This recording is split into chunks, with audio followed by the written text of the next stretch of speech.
Doktoresh, cilat analiza duhet t'i bëjmë rregullisht për të kontrolluar gjendjen tonë të organizmit apo thënë më mirë trupit? Po.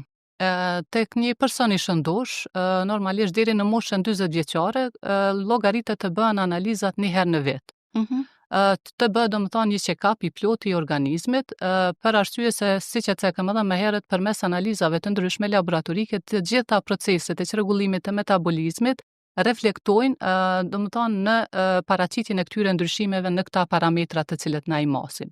Çka do të thotë se pak a shumë është si një analizat laboratorike pra janë si pasqyrë e brendshme e organizmit, që çdo ndryshim që ndodh në organizmin tonë reflekton jashtë përmes analizave, ndryshimit të analizave laboratorike.